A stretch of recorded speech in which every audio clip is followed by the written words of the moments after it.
It's so easy for us to interact subconsciously with each other. Automatically, we say thank you to the security that opens the door for us. We hand over our documents across the counter or courteously shake hands with someone we meet for the very first time.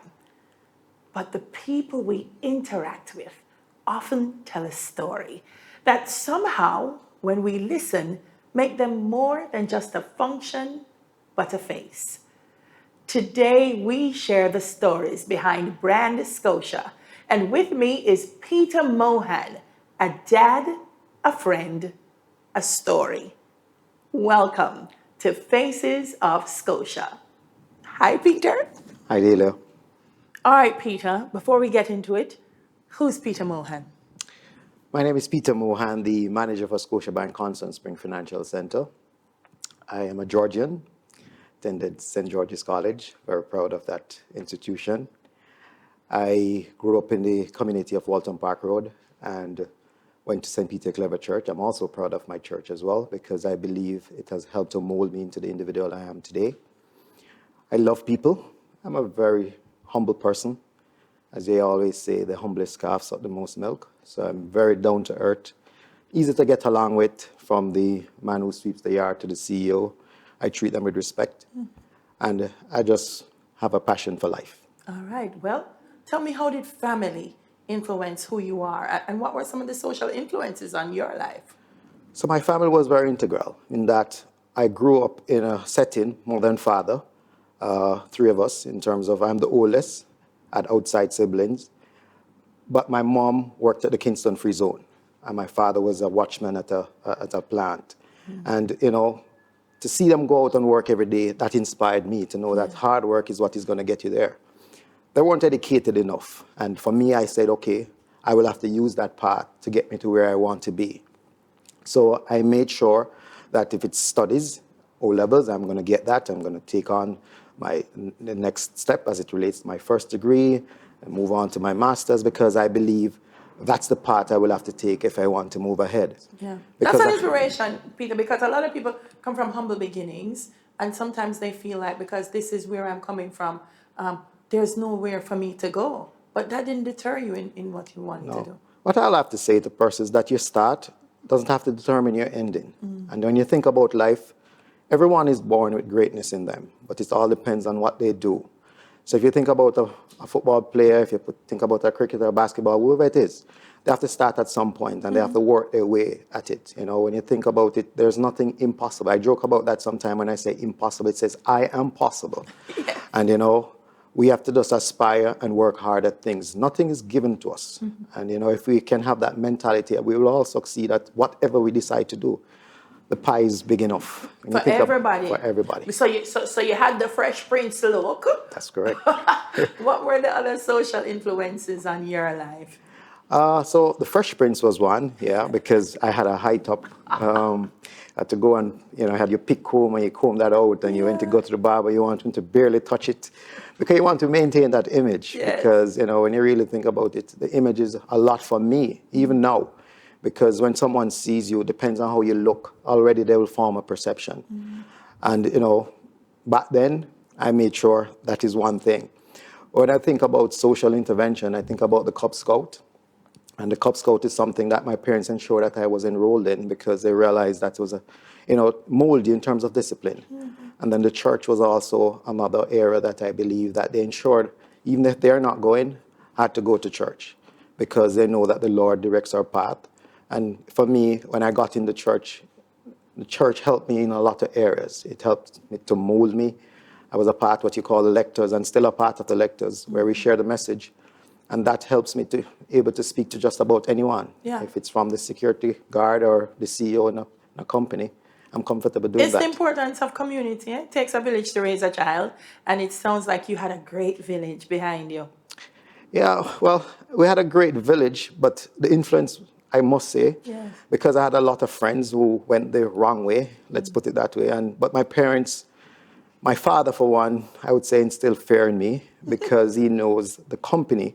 Because when you're growing up, you can't decide who your friends are.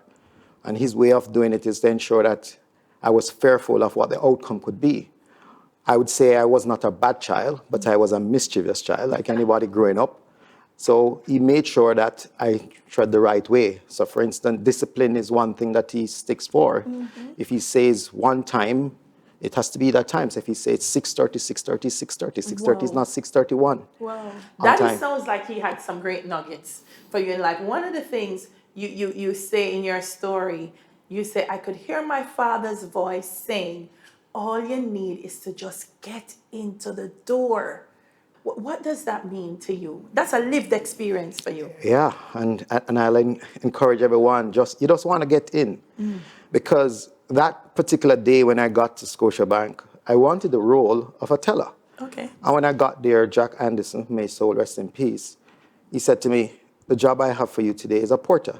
I don't even know what that was. And he told me what it is, and I told him, yes, with a lot of enthusiasm and passion. And he said, you know what the job entails? And I said, no, tell me. And he said, but you're qualified. I said, I just want the job. So that for him was strange, but my intentions, I know what I wanted because being how I operate, getting into the door, I know I'm going to wow everyone that I interact with. Just by my work ethics, just by my personality, Wow. the eagerness, going above and beyond, just making people love me.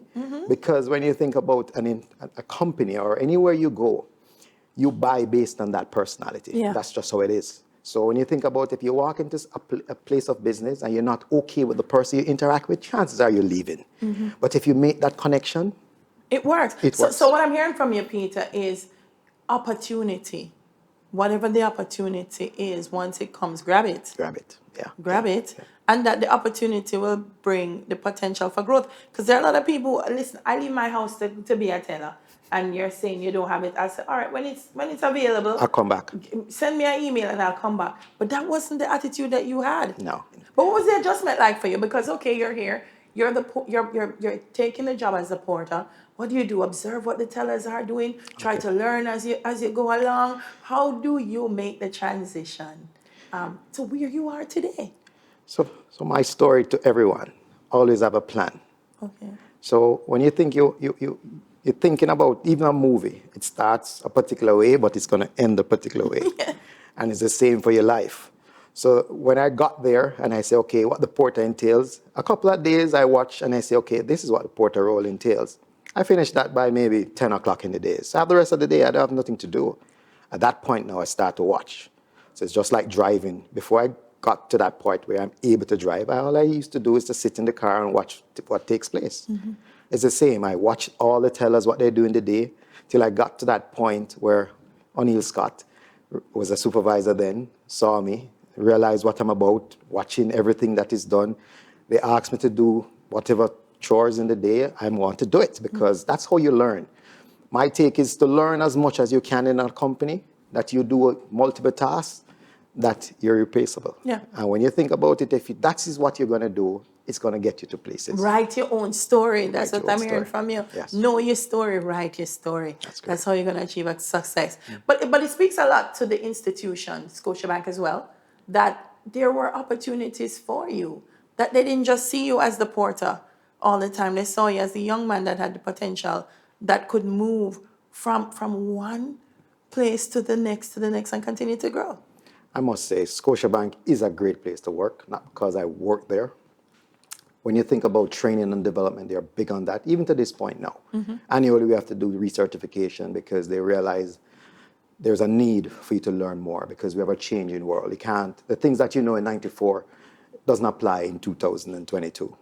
And as such, when I was in that role, whatever training was available, I would put up my hand because I need to be trained. Because I realized that once I have the necessary training, then it's going to open doors for me. Yeah. Is that the key? Is that the key to success as well? Because I'm hearing attitude, I'm hearing write your own story, grab the opportunities, but you have to be prepared when the opportunities come as well. Yes, and that's why I put training as the most important thing in all of that. Because once you know what to do, if you think about it, from time to time I will conduct an interview and the person is qualified.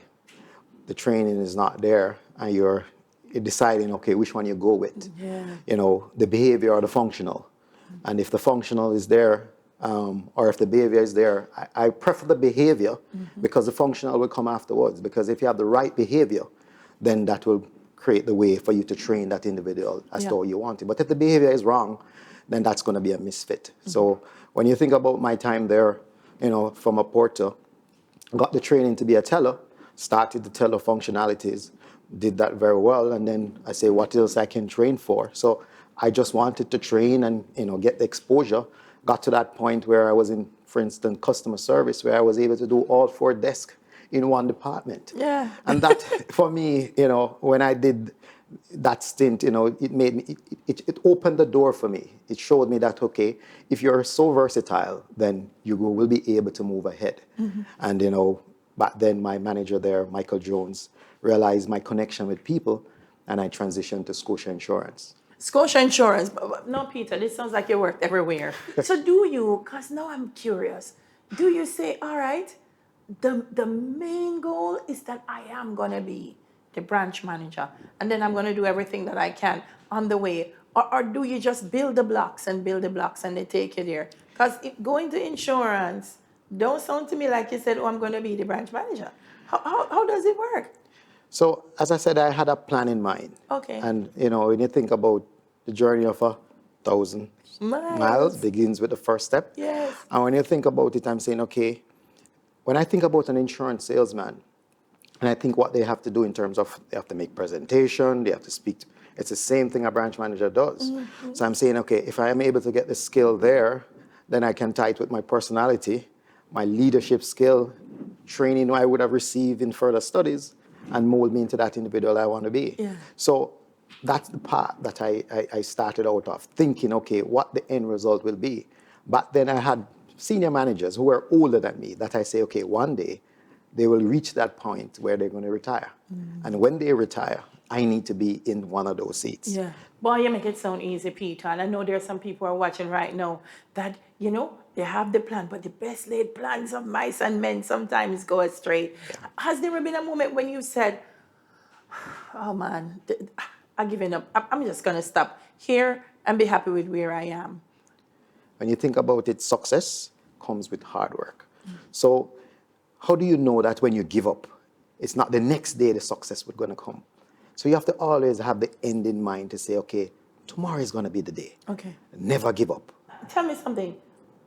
What keeps you going, though? Because I know in 1994, it was, I have dreams, and I'm going to keep going until I achieve them. Yeah. You pretty much have achieved a lot of those dreams, That's Peter. correct. So what keeps you going today? I think it's the will to win. Yes, because I'm very competitive, and I guess maybe that's why I love sports. I like to win. I lead a team that, all I want to do is my team to be the winning team. And, when I think about, our bank, one of the pillars now is to create a winning team. Yes.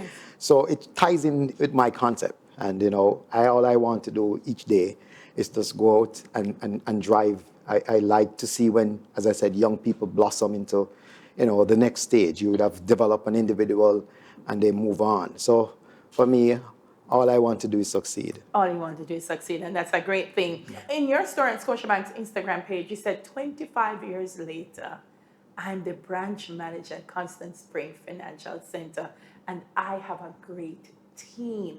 Each morning before I open those doors, I say a little prayer for my staff. Yeah, and I'll just take a little piece out of the prayer that, as I said, the prayer is now between myself and God, but I guess the wider world will hear it now. Yes. And one part of the prayer that I asked the Lord to say, to protect us and help me to inspire, motivate, and develop and train throughout the day. That's a component, because if I'm able to do that, then I will inspire others. I have a small phrase that I say, we need to inspire before we expire, because all of us have a timeline. The good book says it promises us 70. And what if we are able to inspire along the way to make them better off? I was inspired to be where I'm at now. And there are different persons who help to mold me, because you think about it, different managers would have done their part. I would have taken a little bit from this person, I've taken a little bit from that person to make me that individual that I am today. Yeah. So tell me about your team. When I walk into your branch, Yes. what's the personality of your team? Tell me about your team. So my team is very dynamic, a mixture in terms of seniorities and if you want to call it the millennials. And, I have an awesome team. I have 12 sales officers and, we're just an awesome bunch. I tell them that they are the greatest team in the world. And, each day, based on the performance, if you want to say for the 3 years running, we're like one of the top branches in the country. And, it's something that we want to build on. If you're thinking about the customer, we want to make sure we put our customers first. And that is one of the key components to be the winning team. And then that will help us to be one of the leading banks in the Caribbean. One of the things I'm curious about, and I know you're curious as well, is what will happen in the future for Peter Mohan. Peter, in 1994, you had a vision, you wrote your own story, but the story is nowhere near ending. What can we expect to see from you in the future? I'll start that off by saying that the Lord directs our path. And, when I think about my company now, where we are, my next move, I would love for it to be a senior executive role. The sky is the limit. And I'll keep working hard to get to that point at some point in time. Yeah, and the winning Constant Spring branch, what do you see in the future for that branch? I hope we continue to win. 3 pillars that we go by in terms of the bank. We're talking about putting our customers first, the winning team, and then once we have a winning team, we're going to filter down in terms of the leading bank in the Americas. Listen, I listened to you talk about the bank, and you're so passionate about it and all it's done for you. Is there anyone that you would want to say thank you to, express your gratitude for where you are today? It wouldn't be one person. I would start off by thanking Jack Anderson, may his soul rest in peace. He was the gentleman who was in charge of the porters, to give me that opportunity to be in the door despite being qualified. Then you move on to Michael Jones, who made that transition from, if you want to say, mainstream bank to insurance, the likes of Patrick Chin, Peter Walters, Roger Kogel, Mina Israel. I would look how they do things, emulate them, and then that will form this individual that you see sitting here. Yeah, it's interesting that you would thank your managers because, Peter, there's someone that wants to say thanks to you. Take a look at this. Hi, my name is Ricardo Bennett, and I've been working with Peter Mohan for over 5 years. I find Peter to be an excellent example of what a leader should be. What I admire most about Peter is his support and also the relationship that he has with his customers.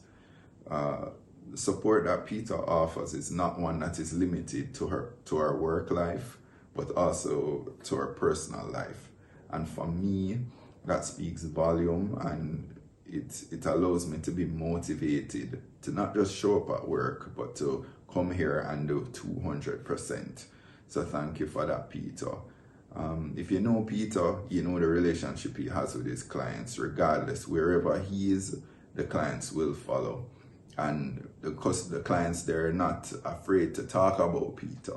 So you'll be having a conversation, and you'll be hearing the applause coming from the customer and likewise internally from our staff. So Peter, just want to say that you're a great role model for persons coming up. I admire you, and I'm just appreciative of everything that you have done for me, as it has allowed me to become the man I am today. Thank you. I know that was a surprise for you, but Really how does it ball. feel? How does it feel hearing those words? I don't know when he did that, and this is a secret. That feeling of satisfaction. Recently, he was promoted to the branch manager of UWI branch, and that's a branch that I worked at. And when he went there, I said to him that I want you to follow the blueprint, and if you follow the blueprint, you're going to be successful.